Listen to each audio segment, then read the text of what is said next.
ठीक है, पहले थोड़ा सा मोमेंटम को रिकैप कर लेते हैं और उसके बाद से फिर आगे बढ़ेंगे। मोमेंटम के बारे में हमने सीख रखा है कि जब भी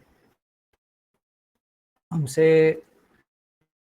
मोमेंटम पूछा जाएगा, जब भी हमसे मोमेंटम पूछा जाएगा, हम मास और वेलोसिटी को साथ में सोचेंगे। इसी का प्रोडक्ट होता है मोमेंटम। वेक्टर फॉर्म में लिखने का तरीका हमको पता है, पी वेक्टर बराबर मास और ये रहा मेरा वी वेक्टर। इसको अपन जानते हैं। जो पी वेक्टर है इसका जो डायरेक्शन होगा वो इस वी वेक्टर का डायरेक्शन होगा, और ये जो वी वेक्टर यहाँ आप देख रहे हैं इसको बोलते हैं इंस्टेंटेनियस वेलोसिटी। ये बात हम जानते हैं। और काम की बात इसमें क्या है कि जैसे ये मोमेंटम है, इसका आपने चेंज निकाला और इसको टाइम से डिवाइड कर दिया। ये बड़ी बड़ी वैल्यू है, मोमेंटम भी बड़ा है, टाइम भी बड़ा है। यहाँ से फोर्स की बड़ी वैल्यू मिलेगी, जिसको आप एवरेज फोर्स कहते हो, जिसको एवरेज फोर्स कहते हो। अच्छा, उसी तरीके से अगर इंस्टेंटेनियस की बात करी जाए तो ऊपर में dp और नीचे में dt करने से ये जो फोर्स मिलेगा ये किसी इंस्टेंट का फोर्स मिलेगा, ये किसी इंस्टेंट का फोर्स मिलेगा। ये जो फोर्स है, ये यहाँ पे फोर्स कहने का मतलब है external force. External force, external force की एक ही पहचान है जो सिस्टम को एक्सीलरेशन दे। अच्छा, अब समझना। अब इस पे हम कुछ न्यूमेरिकल की प्रैक्टिस जो पहले कर रहे थे उसी सिलसिले को आगे बढ़ाएंगे, यहाँ से चीज़ों को समझेंगे। ये तो बेसिक जानकारी थी। अब इस पे क्वेश्चन करते हैं। जैसे आज के लिए ये सवाल, आज के लिए ये सवाल,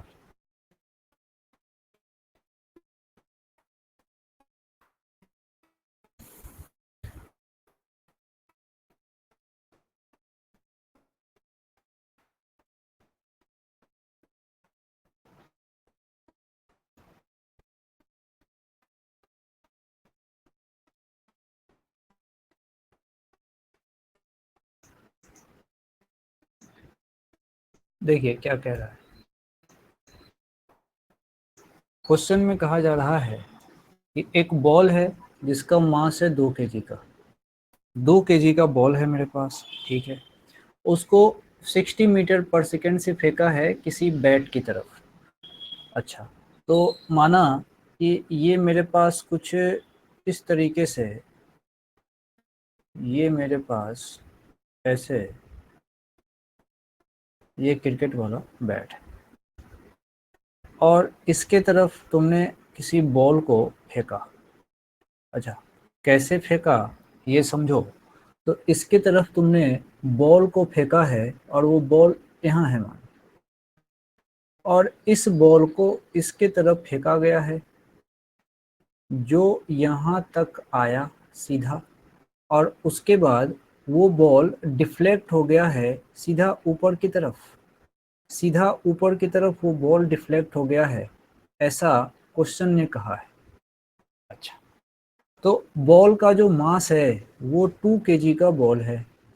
2 kg का बॉल फेंका गया और आगे ऊपर की तरफ ये डिफ्लेक्ट हुआ है। अच्छा, इसकी जो स्पीड है ये 60 मीटर पर सेकेंड है। कह रहा है कि बॉल 90 डिग्री पे डिफ्लेक्ट हुआ है, ये देखिए। और जब डिफ्लेक्ट हुआ तब इसकी स्पीड थी 80 मीटर पर सेकेंड।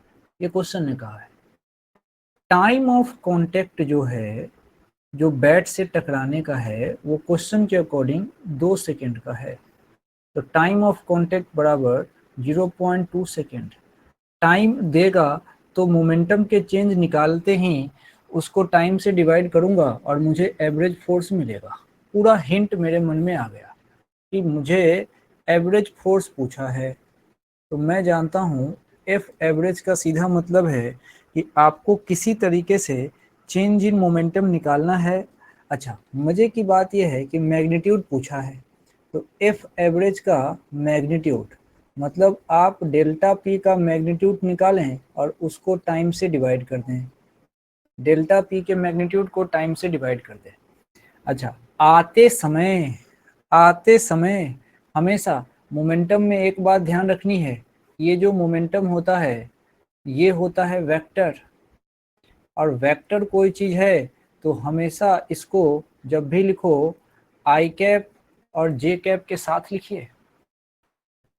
तो आते समय, अच्छा ये हम जानते हैं इधर का डायरेक्शन आई कैप, कोई ऊपर जा रहा है तो प्लस जे कैप, तो ये आया 60 मीटर पर सेकेंड से, लेकिन इसका डायरेक्शन देखो प्लस आई कैप की तरफ, समझो। और ये गया है ऊपर 80 मीटर पर सेकेंड से, लेकिन ये गया है प्लस जे कैप की तरफ। अब हो गया, इनिशियल मोमेंटम मुझे चाहिए, तो देखो पी इनिशियल निकालूंगा, मास इंटू वेलोसिटी 2 इंटू 60 आई कैप जो कि 120 आई कैप है, और पी फाइनल जब मैं निकालूंगा तो 2 इंटू 80 जे कैप जो कि 160 जे कैप है। इतनी बात अपनी निकाल के रख ली। इस बात के बाद एक ही बात बचती है चेंज इन मोमेंटम के लिए।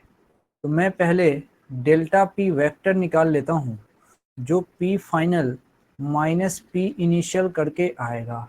पी फाइनल मेरे पास है 160 जे कैप, माइनस पी इनिशियल है 120 आई कैप। ये तो मेरे पास डेल्टा पी वेक्टर है। क्वेश्चन को मैग्नीट्यूड चाहिए होगा, तभी ये फोर्स का मैग्नीट्यूड निकल के आएगा। तो अब मुझे डेल्टा पी वेक्टर का मैग्नीट्यूड चाहिए। सीधे सीधे 160 में से 120 घटा मत देना, क्योंकि एक तुम्हारा जे कैप में है और दूसरा तुम्हारा आई कैप में है, तो इसमें नॉर्मल एडिशन नहीं लगेगा या सब्सट्रैक्शन नहीं लगेगा, ये वेक्टर एडिशन होगा। तो ये इसका मैग्नीट्यूड तो अंडर रूट 160 का स्क्वायर और प्लस में 120 का स्क्वायर। हाँ, कोई माइनस लिख के भी 120 करेगा, स्क्वायर में बात उतनी ही आएगी। अब इसको सॉल्व कैसे करें, तो 160 का स्क्वायर बड़ा हो जाएगा, तो इसको 16 गुना 10 सोच सकते हो, और 120 को 12 गुना 10 सोच सकते हो। दोनों के पास 10 है, तो एक 10 बाहर आ गया और ये अंदर में बन गया तुम्हारे पास 16 का स्क्वायर और प्लस 12 का स्क्वायर। अब बात बड़ी आसान है, 10 इधर 16 का स्क्वायर 256 होता है, प्लस 144 कीजिएगा, ये 400 हो गया अंदर, और बाहर में 400 का रूट हो गया तुम्हारा 20 और 10, ये आ गया तुम्हारे पास 200। ये 200 क्या है, ये 200 हमारे पास डेल्टा पी की वैल्यू है, सिर्फ उसका मैग्नीट्यूड है, सिर्फ उसका मैग्नीट्यूड है। अब काम कुछ नहीं, अब काम आसान है। मुझे फोर्स का मैग्नीट्यूड पूछा था, तो फोर्स का मतलब मैग्नीट्यूड लिख रहा हूँ, तो delta P upon delta T, काम आसान। सीधा सीधा 200 डिवाइडेड बाय जो टाइम है, वो क्वेश्चन ने कहा था कि टाइम ऑफ कॉन्टेक्ट 0.2 सेकेंड है, सीधे रख दीजिए इसको, तो 0.2 है ऊपर जाएगा तो ये 1000 बचेगा। फोर्स की बात है, न्यूटन लिखेंगे। तो ये आसान सवाल था, ये था इजी सवाल, आसान। तो ये बात अपने को समझ में आनी चाहिए। अगले पे आइए, next question. Next question, calculation सही करिए आदर्श बाबा। 800 अंडर रूट 2 कैसे होगा, 1000 1000 1000 1000।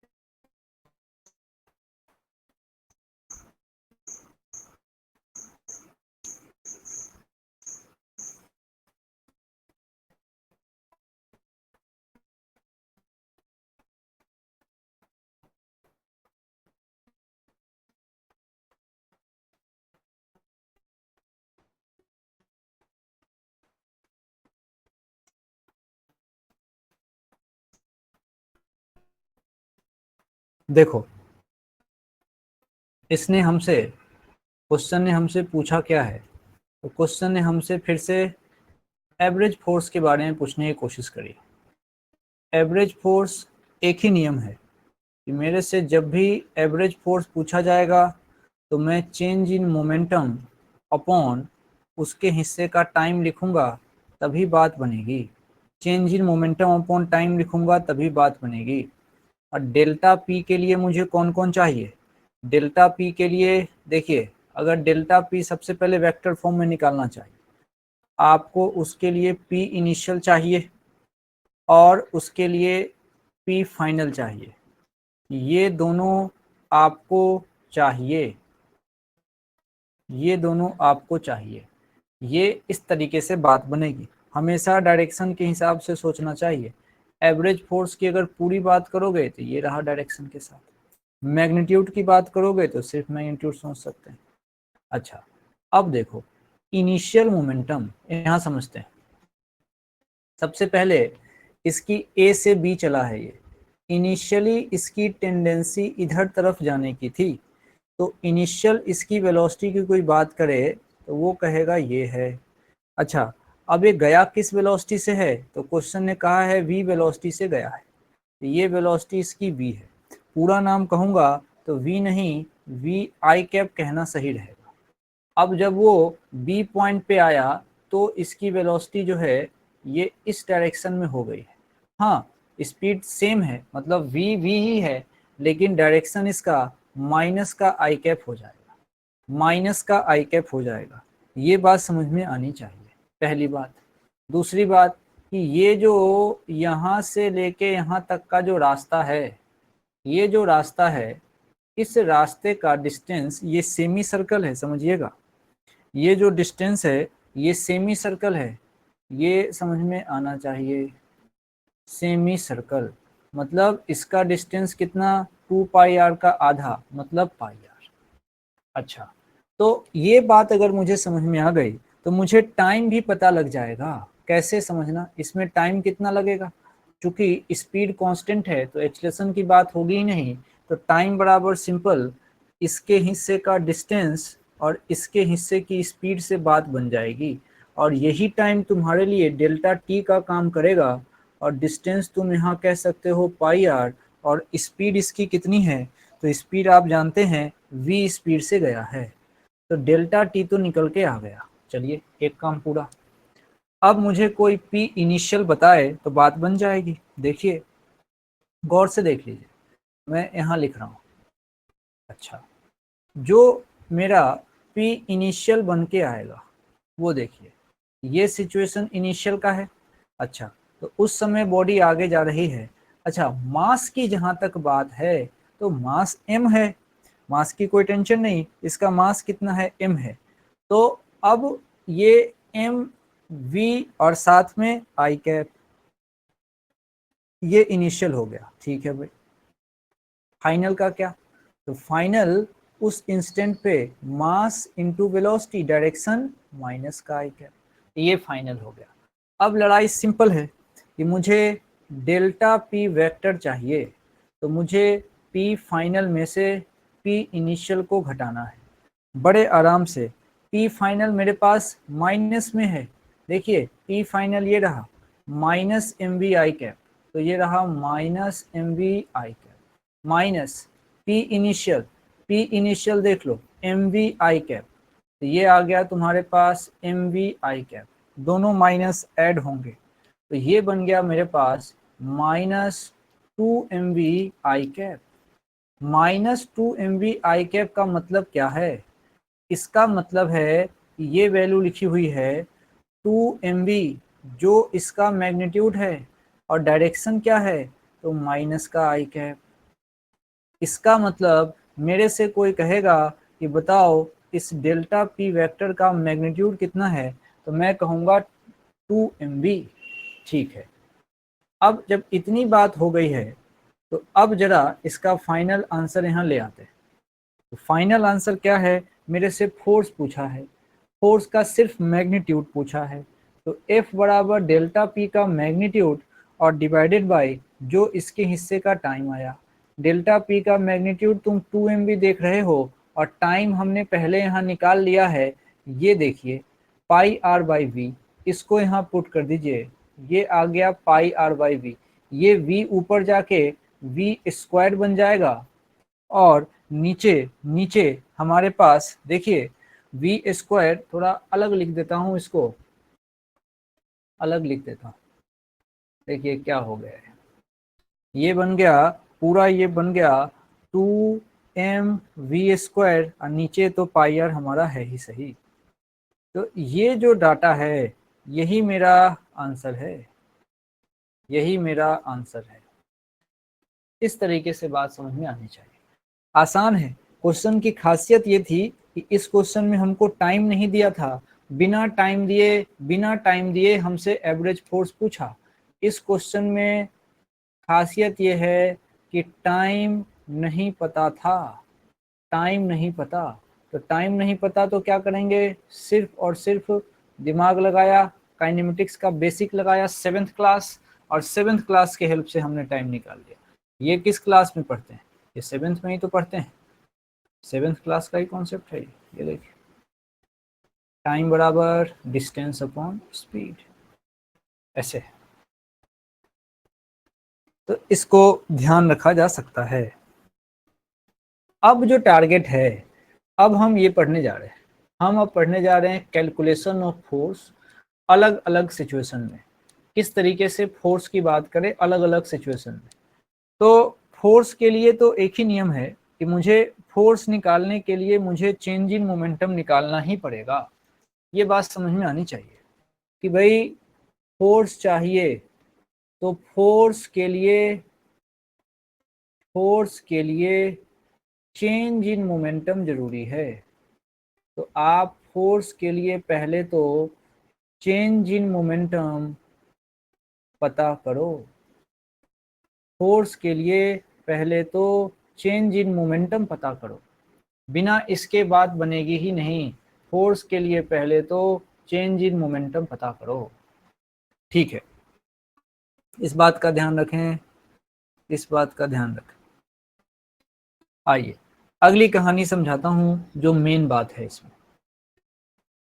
इसने क्या कहा है, सिचुएशन समझिए। इसने कहा है कि when particle stops after collision, बात समझो, देखो हो क्या रहा है। इसमें अलग अलग मास नहीं है, आइडेंटिकल मास है, लेकिन खूब सारे पार्टिकल हैं, खूब सारे पार्टिकल हैं और वो आगे की तरफ जा रहे हैं, खूब सारे पार्टिकल आगे की तरफ जा रहे हैं। ये इसकी स्थिति है, ये है केस 1 जिसमें खूब सारे पार्टिकल आगे की तरफ जा रहे हैं। तो क्या होगा, मैं तो किसी एक पार्टिकल पे ध्यान दूंगा, और इसने क्या कहा है कि when particle stops after collision, stops after collision. तो इस बात का मतलब, ये जो स्टॉप है और आफ्टर कोलिजन है, इसका मतलब ये हुआ कि जो फाइनल मोमेंटम यहाँ से बन के आएगा वो हो जाएगा जीरो। फाइनल मोमेंटम जो बन के आएगा वो हो जाएगा जीरो। मोमेंटम जब भी लिखो वेक्टर के फॉर्म में लिखो। इसका सीधा मतलब ये है कि ये टर्म पकड़ लो, रेस्ट, मतलब फाइनल जो वेलोसिटी आई है वो हो गई है जीरो। टकराने के बाद बॉडी हो सकता है वहीं पे जाके चिपक गई हो। अब इस बात को एक एक करके समझेंगे तो फायदा मिलेगा। जब मॉडर्न फिजिक्स पढ़ते हैं तब भी इस तरह के कॉन्सेप्ट की जरूरत पड़ती है। हमारा टारगेट सबसे पहले फोर्स निकालने के लिए चेंज इन मोमेंटम का है। एक फार्मूला है, बार बार लिख रहा हूं, एफ एवरेज मेरे से कोई पूछेगा तो मैं डेल्टा पी वेक्टर का मैग्नीट्यूड निकाल के और जो गिवन टाइम होगा उससे इसको आराम से डिवाइड कर दूंगा, मेरा आंसर आ जाएगा। कोई दिक्कत वाली बात है ही नहीं। आओ अब देखो, सबसे पहले मैं एक पार्टिकल पे ध्यान देता हूं, एक पार्टिकल की बात कर रहा हूं, देखना बात आराम से समझो, मॉडर्न फिजिक्स में भी काम आएगा। पहले एक पार्टिकल की बात करो, लाइट कभी भी जा सकती है। तो अब ये बारिश बाहर हो रही है शायद तेज,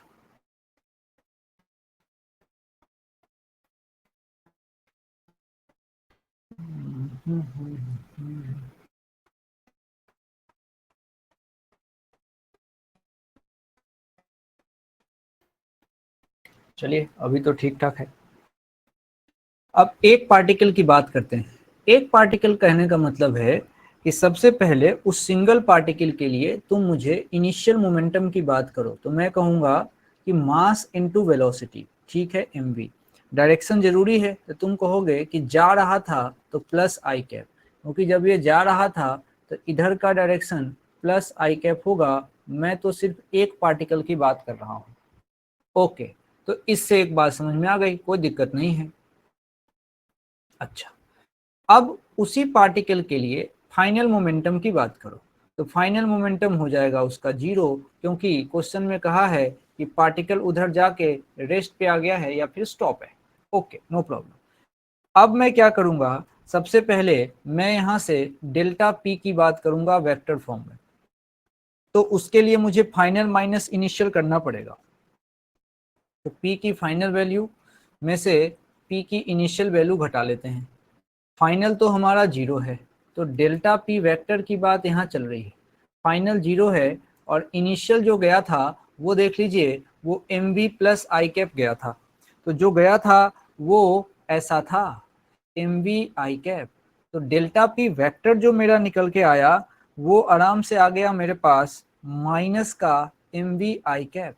फिर वही बात कि इस डेल्टा पी वेक्टर का जो मैग्नीट्यूड है माइनस मैग्नीट्यूड नहीं होता, वो तो इसके डायरेक्शन को दिखाता है। ये जो लिखा हुआ है मैं बार बार लिखता हूँ, ये एम वी अलग और माइनस आई कैप अलग। ये माइनस आई कैप डायरेक्शन है कि एक्स के उल्टी डायरेक्शन में जा रहा है। अच्छा, इसका मतलब डेल्टा पी वेक्टर का मैग्नीट्यूड कितना हुआ, तो वो सिर्फ और सिर्फ एम वी हुआ। वो सिर्फ और सिर्फ एम वी हुआ। ये मेरे लिए काम की बात है, इसको मैं बचा के रख लूंगा। अब बारी किसकी है, तो अब बारी है फोर्स की। अब फोर्स कैसे निकालूंगा, तो फोर्स का अगर मैग्नीट्यूड पूछा जाएगा तो इसी इसी डेल्टा पी का, इसी डेल्टा पी का। अच्छा, अब देखो थोड़ा सा यहाँ पे एक चेंज भी कर सकते हैं, समझाता हूँ। देखो यहाँ पे एक चेंज भी कर सकते हैं थॉट में। कैसे चेंज कर सकते हैं, थोड़ा इसको घेर के हटा लो, घेर के हटा लो। अब जरा सोचना, यहाँ कितने पार्टिकल हैं, यहाँ पे n पार्टिकल है, समझो। यहाँ पे n पार्टिकल है। जो नंबर ऑफ पार्टिकल है ये पकड़ लीजिए, total number of particles n है। तो यहाँ पे n पार्टिकल्स हैं और ये डेल्टा p बराबर mv, ये एक पार्टिकल का चेंज इन मोमेंटम है। एक पार्टिकल के लिए चेंज इन मोमेंटम है और मुझे तो n पार्टिकल के लिए चाहिए। तो टोटल टोटल डेल्टा पी का मैग्नीट्यूड कितना होगा, तो इसको n से गुना कर दूंगा तो n into M into V होगा। ये बात समझ में आनी चाहिए। अच्छा, अब जरा समझो। अब इसी इसी टोटल चेंज इन मोमेंटम, इसी टोटल चेंज इन मोमेंटम को जैसे ही मैं नीचे टाइम से डिवाइड करूंगा तो सोच के देखो, ये टोटल फोर्स बन जाएगा, ये टोटल फोर्स बन जाएगा। तो total change in momentum N M V, ठीक है। तो एन बड़ा एम वी डिवाइड कर दिया टाइम से, क्या बनेगा, फोर्स। अच्छा, अब दिमाग की बत्ती जलनी चाहिए। ये जो एन बाई टी है, ये जो n बाई टी है, इसको बोलते हैं नंबर पर सेकेंड। ये नंबर पर सेकेंड है, इसको कुछ लोग स्मॉल n भी लिखते हैं। अच्छा, 12th के मॉडर्न फिजिक्स में इसको बोलेंगे नंबर ऑफ फोटोन पर सेकेंड, नंबर ऑफ फोटोन पर सेकेंड। यहाँ पे इसका नाम है, क्या नाम है, देखो यहाँ पे इसका नाम है नंबर ऑफ पार्टिकल पर सेकेंड। बम बुलेट वाला सवाल जब होगा तो बुलेट वाले में कहोगे नंबर ऑफ बुलेट पर सेकेंड। ये है इसका मतलब। अच्छा, इसका मतलब मैंने क्या सीखा, मैंने ये सीखा कि यहाँ से अगर मुझे पूरा का पूरा फोर्स पूछा जाएगा तो वो फोर्स में बोलूंगा एम एन वी। ये पूरा का पूरा फोर्स आया एनएमवी एनएमवी एनएमवी, ये पूरा का पूरा फोर्स आया एनएमवी। अच्छा ये कौन सा फोर्स है, ये है टोटल टोटल फोर्स, हर पार्टिकल, एक दो पार्टिकल तो गया नहीं था, मान लो बुलेट फायर किया तो एक तो गया नहीं था, बहुत सारे गए थे, तो बहुत सारे ने मिलके बहुत सारा मोमेंटम का चेंज किया, और वो बहुत सारा मोमेंटम का चेंज जो है, वो बहुत सारा मोमेंटम का चेंज जो है वो है एन एम वी। ये बड़ा एन है, ये बड़ा एन मतलब एन नंबर ऑफ पार्टिकल है, यहाँ एन पार्टिकल गया था। और समझिए, और हमको जैसे ही मोमेंटम का चेंज पता होता है, टाइम से डिवाइड करते हैं, तो उस समय वो हमारा फोर्स बन जाता है। लेकिन एक बात समझने की है, बड़ा एन अपॉन टाइम, ये तो नंबर अपॉन टाइम हो गया, यानी कि टाइम को सेकंड बोलिए तो नंबर पर सेकंड हो गया, जिसका नाम हमने छोटा एन दे दिया, इसीलिए एफ हो गया हमारे पास एनएमवी।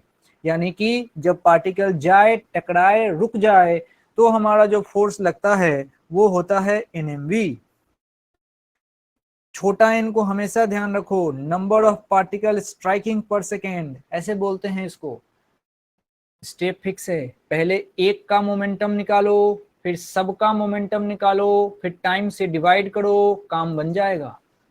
अब अगला केस देखिए, अगला केस देखिए, इसमें टकरा के रुक नहीं रहा है, इसमें टकरा के रीबाउंड हो रहा है। यहाँ टकराया और टकराने के बाद ये रीबाउंड हो गया है, रीबाउंड। इस बात को समझने की जरूरत है, यहाँ रीबाउंड है। अच्छा तो इससे क्या फायदा होगा, सोच के देखो, जब रीबाउंड होगा तो क्या फायदा होगा, सोच के देखो।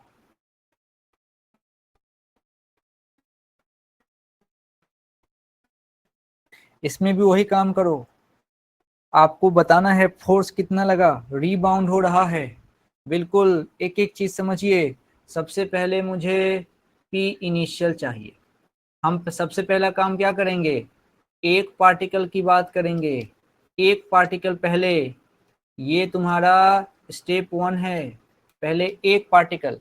तो पी इनिशियल एक पार्टिकल का, अरे mass into velocity, direction plus का आई कैप, क्यों ऐसे गया है ना, ऐसे गया है, और इधर का डायरेक्शन तुमको पता ही है, ये प्लस का आई कैप होता है। अच्छा फिर फाइनल मोमेंटम, फाइनल मोमेंटम किसी एक का पकड़ लो, उसको समझो। अरे फाइनल तो, अब देखो ऊपर वाले की सोचो, ये गया तो ऐसे था लेकिन आया है इधर, मतलब आते समय इसकी वेलोसिटी पीछे की तरफ हुई है, और इधर का जो डायरेक्शन होगा वो माइनस आई कैप होगा, इसीलिए पी फाइनल एम वी, लेकिन माइनस का आई कैप।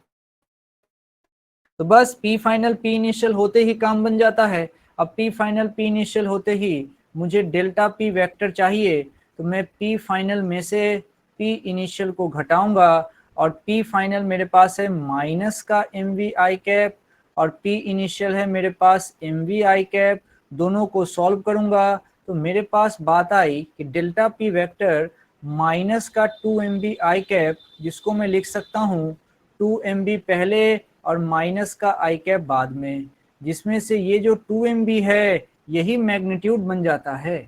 तो मुझे कोई कहे कि डेल्टा पी वेक्टर का मैग्नीट्यूड कितना हुआ, तो मैं उसको सीधा सीधा कह सकता हूँ 2mv, 2mv आराम से। ये क्या पान का पत्ता बनता है भैया, घेर देना सिंपल, ये ले घेर, हाँ 2mv। अरे 2mv ये तो जाना पहचाना लग रहा है, लेकिन ये कितने का है, ये सिर्फ और सिर्फ 1 पार्टिकल का है। अभी लड़ाई पूरी हुई नहीं है, अभी मुझे तो n पार्टिकल की बात करनी है, n पार्टिकल की बात करनी है। ये देखो, अब 4n पार्टिकल, n पार्टिकल, तो भाई n से गुना कर देंगे, तो ये बन जाएगा मेरे पास 2, अब देखना n mv, ये n पार्टिकल के लिए हो गया। अगली लड़ाई इसी में देखना, इसी 2n mv में टाइम से डिवाइड करते ही ये फोर्स बन जाएगा, ये फोर्स बन जाएगा, क्योंकि ये 2 Nm क्या है, ये टोटल मोमेंटम है, ये टोटल मोमेंटम है, और अच्छा बोलोगे तो टोटल मोमेंटम का मैग्नीट्यूड है, टोटल मोमेंटम का मैग्नीट्यूड। अच्छा, फिर तो जैसे ही n/t देखूंगा तुरंत मन में आएगा कि ये तो स्मॉल n है, ये बन गया 2 Nm। ये क्या बना, यहाँ फोर्स बना। अच्छा, ये कब यूज करोगे, जब पार्टिकल रीबाउंड हो रहा हो, रीबाउंड का केस है ये केस है रीबाउंड का, इसको समझना है। ये कब लगाओगे, जब रीबाउंड हो रहा होगा, रीबाउंड, ये बात समझना है। Capital N number of particle है, स्मॉल n नंबर पर सेकेंड है, तो उल्टा पुल्टा नहीं करना है, एकदम बिल्कुल बात क्रिस्टल क्लियर रखें। हाँ, याद रखा जा सकता है कि भाई पार्टिकल जाए टकराए और रुक जाए तो चेंज इन मोमेंटम जो हम निकालते हैं, उस समय हमारे पास mv था, लेकिन वापस आया था तो 2 MB था। फोर्स की बात कर लो, जाए टकराए और रुक जाए तो फोर्स था Nmv, लेकिन टकरा के रीबाउंड हो जाए तो फोर्स था 2 Nmv। इस तरीके से बात होती है। अब जरा सोचो, मतलब बात क्या हो रही है कि अगर कोई एक मोमेंटम जीरो है तो फोर्स लगता है Nmv। तो इसको समझने के लिए एक और केस पकड़ते हैं, ये वाला केस 3। ये बुलेट गन सिस्टम वाला जो सिचुएशन है उसको समझिए। बुलेट गन सिचुएशन, यहाँ क्या हो रहा है समझा जाए। इसमें क्या है कि ये गन से बुलेट फायर कर रहा है।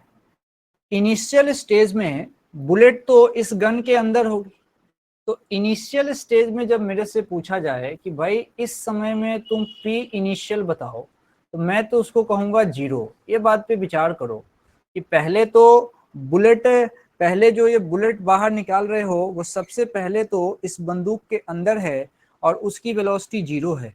हाँ, बुलेट फायर किया और वहां से गोली निकली, बुलेट फायर किया, गोली निकली, और निकलते समय जो वेलोसिटी है वो v है और हर बुलेट का मास m है। इसका मतलब जब मेरे से कोई कहेगा फाइनल मोमेंटम बताओ, तो मैं उसको आराम से कहूंगा mv। डायरेक्शन के लिए कोई टेंशन नहीं है, इधर के डायरेक्शन को हम जानते हैं प्लस आई कैप बोला जाता है, तो ये रहा प्लस आई कैप। आप जानते हैं अगली लड़ाई बस वही, हमसे पूछा जाएगा डेल्टा पी वेक्टर, तो मैं इसको कह दूंगा पी फाइनल वेक्टर में से पी इनिशियल वेक्टर। ओके, तो यहाँ पे लिख देता हूँ delta P vector, P final vector ये रहा M V I cap minus initial zero. तो अच्छा है ना, ये क्या बन गया तुम्हारा एम वी आई कैप। हमसे पूछा जाएगा कि भाई इसका मैग्नीट्यूड बताओ, सीधा सीधा डेल्टा पी बता दो। डेल्टा पी लिखने का मतलब उसका मैग्नीट्यूड बोल रहा हूं, तो मैग्नीट्यूड तो mv है। अब लड़ाई आसान है, ये तो एक पार्टिकल का था, मतलब ये तो एक बुलेट का था। एक बुलेट के लिए तुमसे डेल्टा पी पूछा गया तो तुमने कहा mv। अब जरा सोचना, हमसे कहा गया है n बुलेट का, n बुलेट की बात होगी तो वो जो डेल्टा पी टोटल यहाँ पे आएगा वो तुम जानते हो बड़ा N और mv, बड़ा N और mv। ठीक है, लेकिन अब जरा सोचिए, अगली चर्चा की बात करें तो फोर्स की बात करनी पड़ती है। फोर्स का मतलब होता है पूरा मोमेंटम का चेंज जो हुआ है। अब बंदूक पे फोर्स कैसे लगेगा, हर एक गोली जा रही है तरातर, तो एनएमवी और अपॉन टाइम, ये मोमेंटम था, मोमेंटम को टाइम से डिवाइड किया तो फोर्स बन गया। और जैसे ही ये फोर्स बना तो n/t देखते ही मन खुश हो जाना चाहिए कि ये जो केस बना है ये मुझे क्या देगा, ये देगा मुझे n। ये n क्या है, तो ये हमारा है number of bullet. Number of bullet कौन सा, जो यहाँ से फायर किया गया, नंबर ऑफ बुलेट फायर्ड, कब, तो भाई पर सेकेंड, पर सेकेंड अभी हम करके आए हैं, तो इसीलिए ये वैल्यू बन जाएगी यहाँ से N M V, N M V. ये तो जाना पहचाना आ गया, पहले जैसा रिजल्ट आ गया कि भाई एक मोमेंटम जीरो था और बाद में कोई मोमेंटम एम वी है, तो जो फोर्स आया वो एन एम वी, एन छोटा है, नंबर ऑफ बुलेट पर सेकेंड है। तो ये आसान है, अपने को ध्यान में रखने की जरूरत है। तो बुलेट वाले सवाल ऐसे बनते हैं। इसी पे एक क्वेश्चन दिया हुआ है,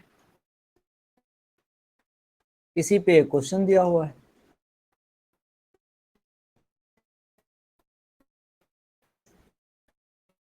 कह रहा है कि a man of mass 50 kg is holding a gun of mass 10 kg। एक आदमी है जिसका वजन 50 kg है और उसने 10 kg के गन को होल्ड कर रखा है। And he is standing on smooth surface. इस तरीके से अगर ये आदमी है ना, तो इसने कोई सरफेस पे जब इसको खड़ा करोगे तो ये सरफेस जो है ये बड़ा स्मूथ है। अच्छा बताओ, स्मूथ सरफेस का फायदा क्या होगा? स्मूथ सरफेस का फायदा होगा कि ये फिसलेगा, ये फिसलेगा, वो भी बहुत आसानी से। स्मूथ सरफेस बोलो या इसको खुद ट्रॉली के ऊपर डाल दो, ये आगे पीछे फिसल सकता है। अच्छा आगे पढ़ते हैं।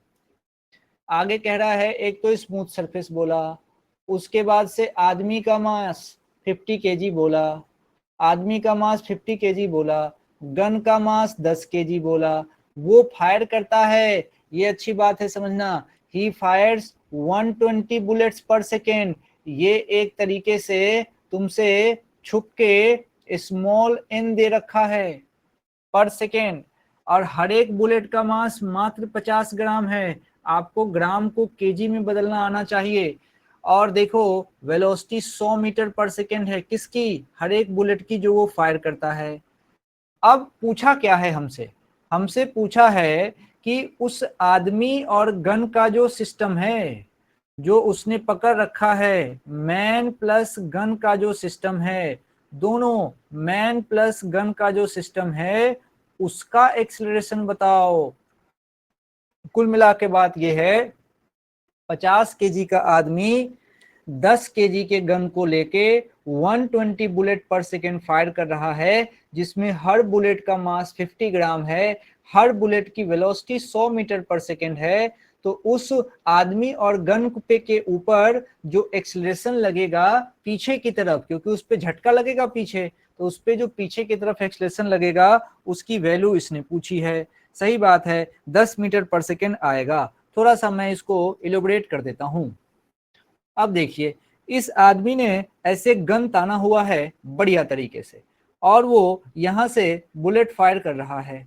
मान लीजिए इस तरीके से ये बुलेट फायर कर रहा है, एक दो तो फायर नहीं कर रहा, ये फायर कर रहा है एक सेकेंड में 120 बुलेट, तो 120 बुलेट्स पर सेकेंड।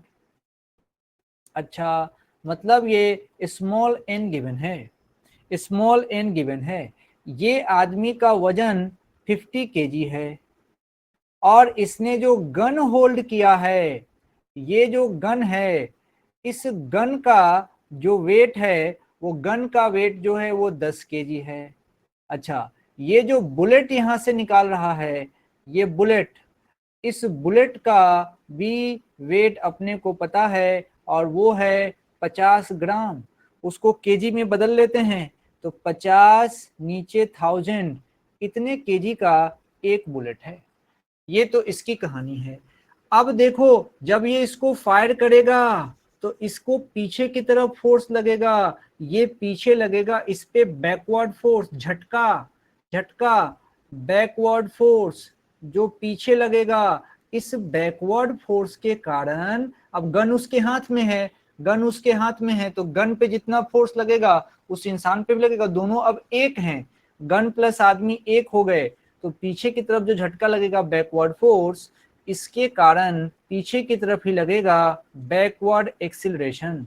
हमसे यही बैकवर्ड एक्सीलरेशन पूछा गया है, हमसे यही बैकवर्ड एक्सीलरेशन पूछा है। अब देखो मजे से, अब देखो मजे से कि क्या सोचा जा सकता है। सबसे पहले बुलेट वाले केस में हम देख के आए हैं कि जो फोर्स लगता है वो लगता है NMV, क्योंकि वही बात, शुरुआत का मोमेंटम 0 होगा, बाद में इसने फायर किया होगा तो बाद में मोमेंटम आया होगा, तो अभी जस्ट हमने किया था MMV। अच्छा, मास किसका? भाई मास तो बुलेट का ही लोगे, क्योंकि बुलेट का मास डिपेंड करता है। अब तुम सोचो, कोई तोप चलाए, है ना, और उसका झटका सोच लो, और कोई नॉर्मल जो है चिड़िया मारने वाला बंदूक चलाए, तो क्या दोनों में पीछे सेम झटका लगेगा क्या? अरे जमीन आसमान का फर्क है। तो सारा डिफरेंस किसका आया कि भाई वो जो हमने बुलेट फायर करा है उसका वजन कितना है। तो ये बात समझिए, तो मास आपने बुलेट का लिया तो ये आ गया 50 अच्छा, एन एक सेकेंड में कितना फायर किया को एन कहते हैं, तो 120। अच्छा, वेलोसिटी कितनी, तो 100। सबको सॉल्व करिए, 100 10 10 12 12 600 आ रहा है। तो ये देखिए, ये आ रहा है 600 क्या, तो न्यूटन। अरे ये किस पे लगेगा? अरे आदमी ने बंदूक को पकड़ा है, आदमी बंदूक एक है तो दोनों पे लगेगा। अब जरा सोचो, तुम जानते हो फोर्स बराबर होता है मास इंटू एक्सेलरेशन। बहुत बढ़िया, तो एक्सेलरेशन बराबर निकालोगे तो हो जाएगा फोर्स अपॉन मास। अब ये मास, अब देखना, अब हमारे पास एक्सेलरेशन पूछा है, बिल्कुल ऑब्वियस है पीछे की तरफ लगेगा, इसमें कोई दिक्कत नहीं है। ये जो एक्सेलरेशन है ये पीछे लगेगा, ये तो मेरा कॉमन सेंस कहता है। अच्छा, फोर्स जो हमने निकाला है ये आ गया मेरा 600। अब इसको 50 किलो आदमी ने 10 किलो के बंदूक को पकड़ा हुआ है, इसीलिए ये 600 न्यूटन दोनों को लगेगा, दोनों पकड़े हुए हैं, दोनों एक सिस्टम है। अब यहां से तुम कह सकते हो कि ये जो एक्सलेशन आया ये आया 10 मीटर पर सेकेंड स्क्वायर। हाँ बिल्कुल, कोई शक की बात नहीं है, ये पीछे ही लगेगा और 10 मीटर पर सेकेंड स्क्वायर लगेगा, कहीं से कोई दिक्कत नहीं है। ये इसकी कहानी है। अब देखिए, अब ये सवाल देखिए, डिस्क वाला सवाल देखिए, डिस्क वाला सवाल देखिए, इसको समझिए, डिस्क वाले सवाल को।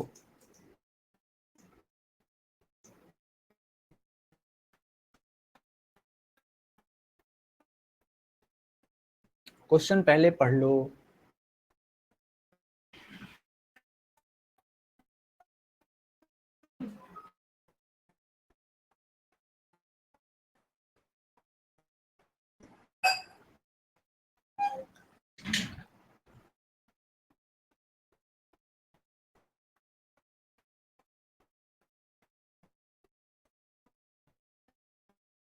आइए समझाता हूं।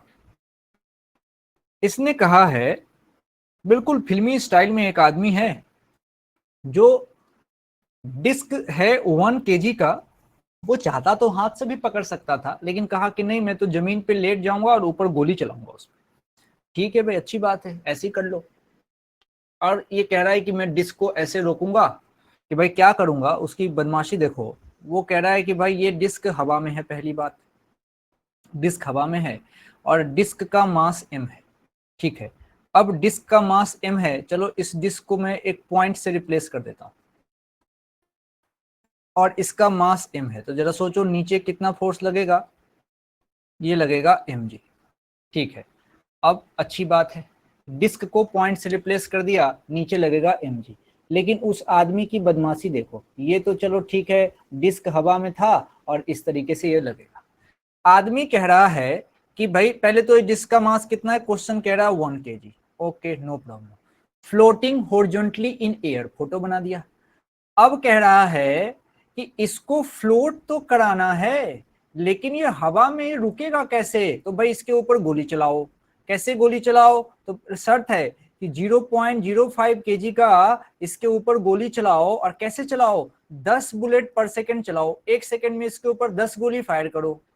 अब कंडीशन दे दिया कि जो तुम गोली फायर कर रहे हो वो रीबाउंड हो रहा है। रीबाउंड हो रहा है मतलब एमवी से गया, एमवी से वापस आया, उसी रीबाउंड का मतलब ही होता है सेम स्पीड से आना। तो कह रहा है कि बताओ, find the speed with which these are fired, कितनी स्पीड से गोली चलाना पड़ेगा कि 0.05 kg की गोली जाए, 1 सेकेंड में 10 गोली जाए और 1 kg के इस डिस्क को हवा में लटका जाए। ये बात है। तो माना हमने खूब सारी गोली चला ली, चलो भैया नीचे से बुलेट फायर कर रहे हैं, ये इसके ऊपर हमने बुलेट फायर कर लिया, नीचे से इसके ऊपर हमने बुलेट फायर कर लिया, ये जा रहा है, ऐसे टकरा रहा है। क्वेश्चन ने कहा कि टकराने के बाद ये वापस आ रहा है, टकराने के बाद ये वापस आ रहा है, टकराने के बाद ये वापस आ रहा है। ये तो रीबाउंड वाला केस हो गया। इसका मतलब क्या है, ये अगर V से गया था तो भाई वापस भी V से ही आया है, V से गया V से वापस आया। अब हमको पता है कि अगर कोई चीज V से जाए V से ही वापस आ जाए तो रीबाउंड के केस में, याद करो रीबाउंड के केस में, अभी मैं फोटो दिखा देता हूं, उस कंडीशन में जो फोर्स लगता है वो लगता है 2nmv। देखो यही तो रीबाउंड का केस है। रीबाउंड के केस में जो फोर्स लगता है n नंबर ऑफ पार्टिकल्स के जाने से, टकरा के आ जाने से, वो 2nmv लगता है। मतलब जरा समझो कि हम माना कि इसके डिस्क का जो मास है कैपिटल M और mg नीचे लग रहा होगा, लेकिन अगर इसको ऊपर लटके रहना है तो ऊपर जो फोर्स लगेगा वो लगेगा 2nmv। 2nmv क्यों? क्योंकि ये कंडीशन रीबाउंड का है। रीबाउंड के केस में जो फोर्स लगता है वो भी हम पढ़ के आए हैं, 2nmv लगता है। डायरेक्ट याद होना चाहिए, इसलिए डिराइव किया था। तो बस हो गया, अब हो गया। अब क्या कहानी है समझो। ये डिस्क है, इस डिस्क के ये रही कहानी। ऊपर जो फोर्स लगाना है वो तो लग गया इसका 2nmv। अच्छा बताओ, नीचे इस डिस्क का mg लगेगा, m ये वाला। बस हो गया, खेल खत्म, खेल खत्म। बस अब इसको सॉल्व कर दीजिए, हो गया। तो जो ये mg है वही 2nmv है, बैलेंस होगा तभी लटकेगा। अब वैल्यू डाल दो, अब वैल्यू डाल दो, m के जगह पे 1 डाल दो, क्वेश्चन ने कहा है। अब g के जगह पे जो मर्जी है 9.8 डालो, 10 डालो, डिपेंड करता है क्या चाहिए। अब दो n, क्वेश्चन ने कहा था 10 बुलेट पर सेकेंड फायर कर रहे हैं। m एक बुलेट का मास, और क्वेश्चन ने कहा है भाई एक बुलेट का मास 0.05 kg है। बदमाशी है कैलकुलेशन के लिए, बस 0.05 kg है। और वेलोसिटी पूछी है, वेलोसिटी पूछी है। अब इसको सॉल्व कर दीजिए। देखो सोचो 0.05 है, पॉइंट हटाओगे नीचे 100 आएगा, इधर 10 है उससे 10 बचेगा, और उसके बाद 2.5 और ये रहा, सब उधर खत्म ही हो रहा है, सब उधर खत्म हो रहा है। तो v की वैल्यू तो 9.8 है। तो 9.8 मीटर पर सेकेंड से फायर करो, जो 10 लिया होगा उसका 10 आ गया होगा। 9.8 मीटर पर सेकेंड से फायर अगर करोगे और 10 बुलेट पर सेकेंड फायर करोगे और 0.05 केजी का एक एक बुलेट फायर करोगे तो 1 केजी के डिस्क को हवा में लटका के रख सकते हो। घर पे खरीद लेना व्यवस्था, फिर मजा आएगा आपको। हवा में लटका के ऐसे रखा जा सकता है। ये है पूरी बात। समझ में आ गया तो एस टाइप कीजिए, समझ में आ गया तो एस टाइप कीजिए। एस, एस से समझ आ गया। S S S S, okay धन्यवाद। आइए इस पे बात करिए। एक आपका पुराना कॉन्सेप्ट टेस्ट करने के लिए सवाल दे रहा हूं।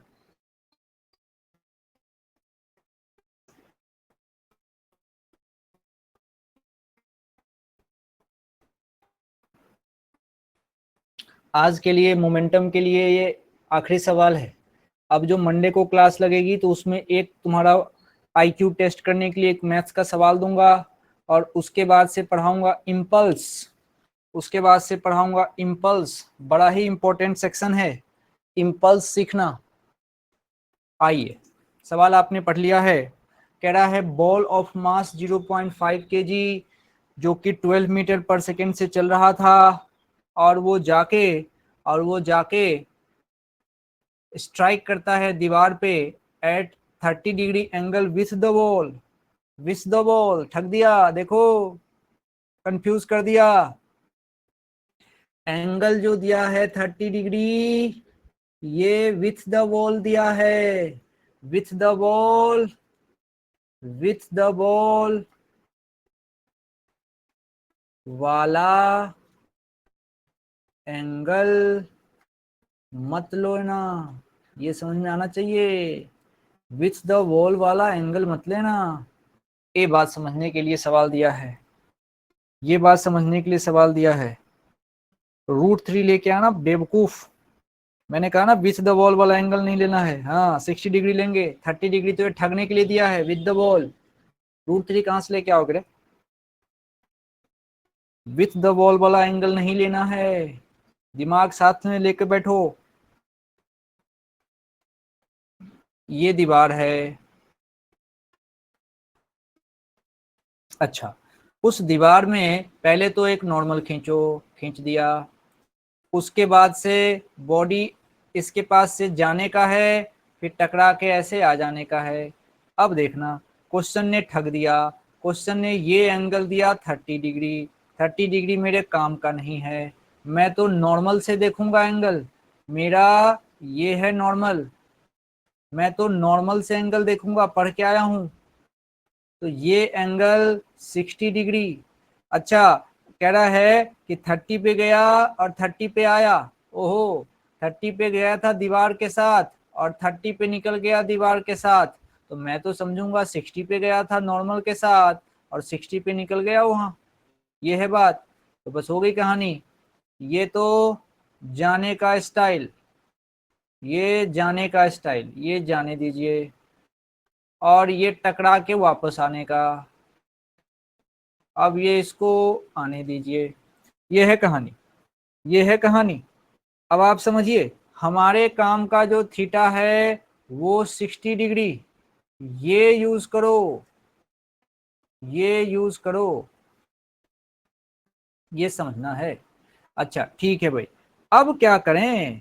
अब हमको याद है पुरानी बातें, हम जानते हैं, हम जानते हैं कि इस कंडीशन में हमको याद है, अभी हम पहले करके आए हैं कि भाई जाना टकरा के वापस आना, इस कंडीशन में जो डेल्टा पी का मैग्नीट्यूड आता है वो 2mv cos थीटा आता है।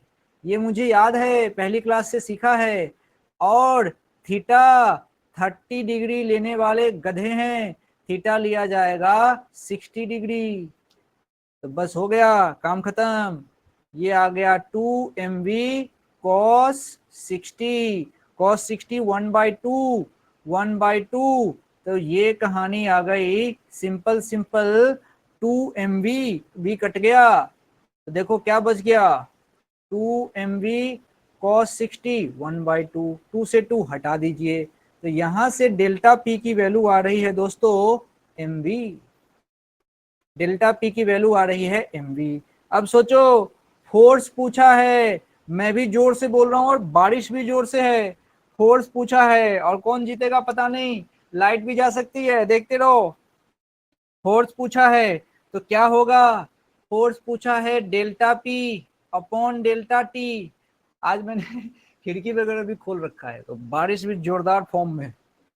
Delta P upon delta T, delta P M V, फटाफट लिख देते हैं, अंतिम है, upon time, time time time, भाई क्या बोला था इसने, टाइम कितना है 0.25, फटाक से पुट कर दो। अच्छा ये देखो, मास पुट करो, मास कितना था रे, 0.5, ठीक है भाई, तो ये रहा 0.5। ओके, वेलोसिटी कितनी, 12, टाइम कितना, टाइम कितना, टाइम कितना, टाइम कितना, 0.25, ये है 0.25, ये इसकी कहानी है। अब इसको सॉल्व करिए तरीके से, पॉइंट है उधर चला जाएगा, 12 × 2 24। देखो भैया, F बराबर 24 न्यूटन, F बराबर 24 न्यूटन, ये तुम्हारा आंसर आएगा, चेक कर लो। समझ में आ गया तो एस टाइप करिए और टाटा करिए। आज के लिए इतना ही, आज के लिए इतना ही, धन्यवाद। Enjoys, bye bye. बुम बुम होने लगा सर, हाँ बिल्कुल बारिश हो रही है, बढ़िया है। तुम तो पकोड़े खाओ रात को। चलो ठीक है, बाय बाय। Thank you.